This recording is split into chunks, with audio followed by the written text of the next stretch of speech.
अस्सलाम वालेकुम। हमारा टॉपिक 2.3 यानी कैरेक्टरिस्टिक्स ऑफ वेक्टर प्रोडक्ट। हम बात कर रहे थे कि वेक्टर क्या है, स्केलर क्या है, देन फिर हमने बात की वेक्टर प्रोडक्ट किस तरह से आता है, स्केलर प्रोडक्ट किस तरह से आता है। पिछले कुछ वीडियोस में हम डिस्कस कर चुके हैं कि अगर हम स्केलर प्रोडक्ट की बात कर रहे हैं तो उनकी क्या खसूसियात होंगी, क्या कैरेक्टरिस्टिक्स होंगी। आज हम बात करने वाले हैं कि जो हमारा वेक्टर प्रोडक्ट है यानी कि क्रॉस प्रोडक्ट, उसके क्या खसूसियात हैं, उसको किस तरह से हम डील कर सकते हैं। और ये हमारा टॉपिक लॉन्ग, एमसीक्यूज और शॉर्ट तीनों हवालों से बहुत ज्यादा इंपॉर्टेंट है। चलते हैं पहले कैरेक्टरिस्टिक की तरफ। पहला कैरेक्टरिस्टिक क्या कहता है, हमें साथ साथ कंपैरिजन भी बनाना है स्केलर वाले से। A cross B is not equal to B cross A। इसका क्या मतलब है? अगर हम स्केलर प्रोडक्ट की बात करते थे, हम कहते थे कि जो A डॉट B है that must be equal to B dot A। यही तो बात है कि अगर इसकी क्वांटिटी है 1, इसको A है हमारे पास 1, B है 2, तो 2 1 जा 2 और यहाँ पे भी 2 1 जा 2। इसका मतलब है ये दोनों एक दूसरे के रिस्पेक्ट से बिल्कुल सेम आंसर शो कर रहे हैं। दोनों जगह पे 2 आ रहा है, तो एक दूसरे को जब वो बिल्कुल सिमिलर वे में देखते हैं, इस प्रॉपर्टी का नाम है कम्यूटेटिव प्रॉपर्टी। लेकिन अगर हम स्केलर में जाते हैं, उसमें हमें डायरेक्शन नहीं जाननी होती। जब हम वेक्टर में चले जाते हैं तो वेक्टर में मैग्नीट्यूड के साथ साथ डायरेक्शन बहुत इंपॉर्टेंट रोल प्ले करती है। तो यहाँ पे अगर हम लोग वेक्टर की बात कर रहे हैं, इट मीन्स कि A हमारे पास जो है, लेट्स सपोज उसकी वैल्यू 1 ही है, B की वैल्यू 2 ही है। लेकिन अगर हम इसकी डायरेक्शन देखें तो हम पहले A को ले रहे हैं, बाद में B को ले रहे हैं। राइट हैंड रूल से अगर हम इसकी डायरेक्शन फाइंड आउट करेंगे, so it will be like that. Thumb indicate करेगा अपवर्ड पोजीशन, हमने A से B की तरफ मूव किया। अगर हम B टू A में आ जाए, ये B है, लेट्स सपोज ये B है, क्योंकि हमने पहले इसको B कंसीडर किया था, इसको A, तो यूं जाएंगे अपवर्ड डायरेक्शन। अगर हम लोग B टू A आ रहे हैं, इट मींस डाउनवर्ड डायरेक्शन। तो वेक्टर के केस में सबसे इंपॉर्टेंट चीज ही ये है कि हम डायरेक्शन गौर से देखें, उनको सही से समझें। तो दोनों इक्वल नहीं हो सकते क्योंकि डायरेक्शन रिवर्स हो जाएगी। इसलिए कहा जाता है कि जब आप इन दोनों का क्रॉस प्रोडक्ट लेते हो और ऑर्डर चेंज करना चाहते हो, जिस तरह हमने B को पहले लिख दिया है, तो ये कभी भी सिमिलर आंसर नहीं देंगे। मींस ये कम्यूटेटिव प्रॉपर्टी को होल्ड नहीं करते। अगर हमें होल्ड करवाना है तो हमें यहाँ पे मस्ट माइनस B लगाना पड़ेगा, रिवर्स डायरेक्शन बतानी पड़ेगी। अगर नहीं बताएंगे, इट मींस ये कम्यूटेटिव प्रॉपर्टी नहीं शो करेगी। नेक्स्ट स्टेप पे मूव करते हैं। हमारे पास अगर हम A क्रॉस B को ओपन करें, तो A क्रॉस B को ओपन करना मींस AB sin थीटा। हम यहाँ जनरली पहले बात कर लेते हैं, sin theta with n। n is a unit vector और ये यूनिट वेक्टर आपको क्या बता रहा है? डायरेक्शन।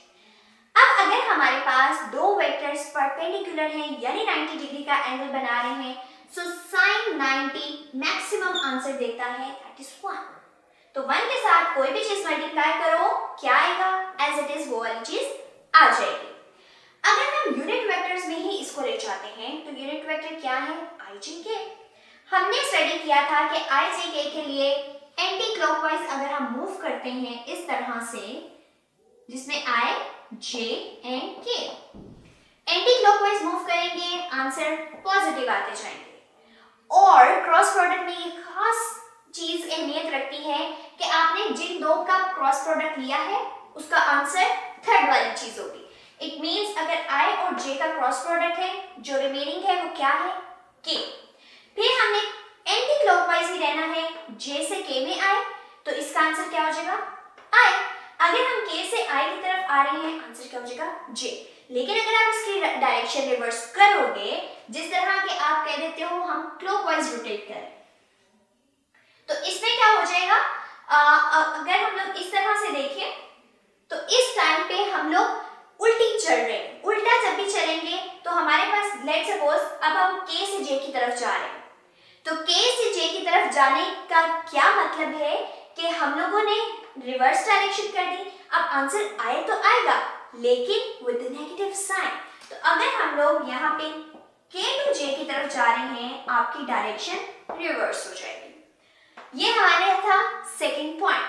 अगर हम थर्ड पॉइंट पे जाएं, तो हमारे पास एक चीज आ जाती है कि इसका फॉर्मूला यही रहेगा।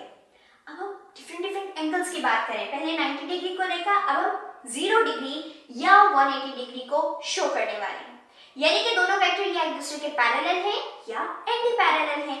ऐसे केस में चूंकि sin 0 और sin 180 डिग्री आपको 0 आंसर देता है, आपकी पूरी वैल्यू क्या हो जाएगी? 0।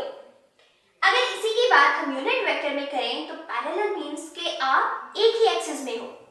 जब एक एक्सिस में हो इस तरह से कि ये एक्स एक्सिस के पैरेलल एक दूसरा वेक्टर है, मींस आप एक एक्सिस की बात कर रहे हो, वो है एक्स एक्सिस, तो इसका यूनिट सेम रहेगा यानी कि i। तो इसके लिए भी i यूज करोगे, इसके लिए भी।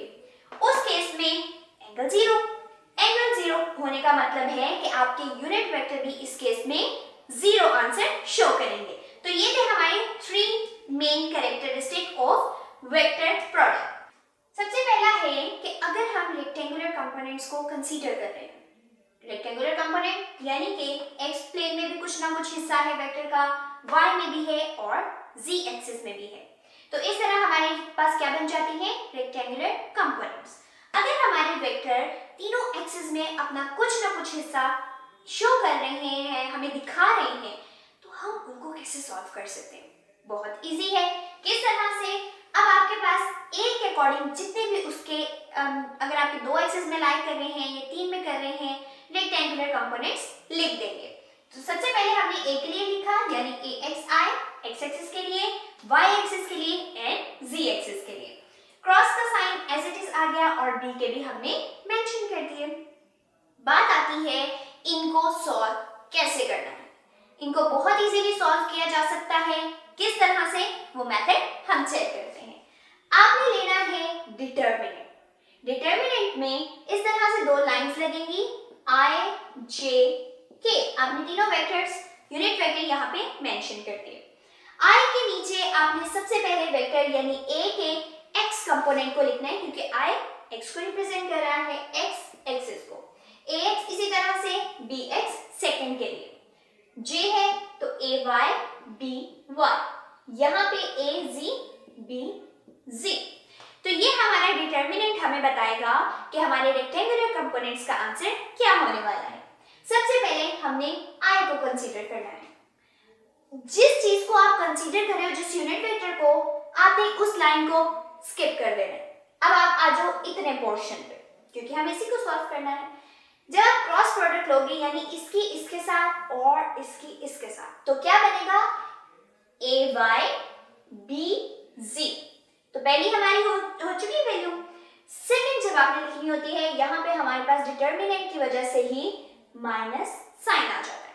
दोनों के दरमियान माइनस साइन के बाद जब आप ये वाली वैल्यू लिखोगे, आप इसको by a az या by भी लिख सकते हो, या चूंकि अब हम मैग्नीट्यूड की बात कर रहे हैं इसलिए हम इनको पहले या बाद में लिख सकते हैं।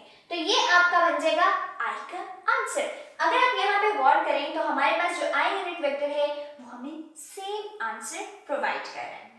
अब अगर हमें j को कंसीडर करना है तो हमारे पास डिटर्मिनेंट की ये बात है कि जो सेकंड वाली वैल्यू है उससे पहले माइनस साइन आ जाता है, j एज इट इज आ जाएगा।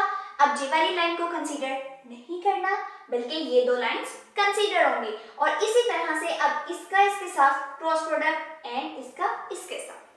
जब हम ये क्रॉस प्रोडक्ट लेंगे, अब हमारे पास वैल्यू बन चुकी है j की ये वाली। अब चूंकि हमारे पास j में बाहर माइनस साइन आ रहा था, हम अंदर की वैल्यूज के साइन को शिफ्ट करके आगे पीछे कर सकते हैं। और हमने क्या किया कि ये वाली वैल्यू दूसरी साइड पे आ रही थी, जबकि ये इस साइड पे थी। ये इस तरह बन रहा था ax bz minus az bx और बाहर माइनस साइन। हम ये चाहते थे कि ये प्लस हो जाए, तो हमने इनकी पोजीशन चेंज कर दी। जैसे ही पोजीशन चेंज की, ये इधर आया तो पॉजिटिव हो चुका है। अब या हम लोग इस तरह भी कर सकते हैं कि ये नेगेटिव साइन को अंदर ऑपरेट करवा दो, तो अंदर जाएगा इस वैल्यू के साथ माइनस साइन, इस वैल्यू के साथ पॉजिटिव साइन। तो हम इस तरह से भी साइंस को चेंज कर सकते हैं। नेक्स्ट में k को भी as it is find out कर लिया। तो बेसिकली बताने का मतलब क्या है कि अगर आपको रेक्टेंगुलर कंपोनेंट्स में फाइंड आउट करना है तो आपको डिटर्मिनेंट का तरीका इस्तेमाल करना पड़ेगा। मज़ीद जानने के लिए आप हमारी लाइव क्लासेस ज्वाइन कर सकते हैं। नेक्स्ट हमारे पास है कि जब भी हम इस A क्रॉस B के मैग्नीट्यूड की बात करते हैं, बेसिकली उसका आंसर जो है यानी कि A cross B which is equals to AB sin theta n, ये हमें एरिया ऑफ पैरेललोग्राम देता है। अगर आप देखें गौर करें तो लेट सपोज ये A है, एक साइड बन गई, वेक्टर B है, ये पैरेललोग्राम की दूसरी साइड कंसीडर होगी। जब हम इसका मैग्नीट्यूड भी निकाल लेते हैं तो ये हमें overall area of parallelogram provide कर देता है। तो ये थे हमारे कैरेक्टरिस्टिक ऑफ वेक्टर प्रोडक्ट।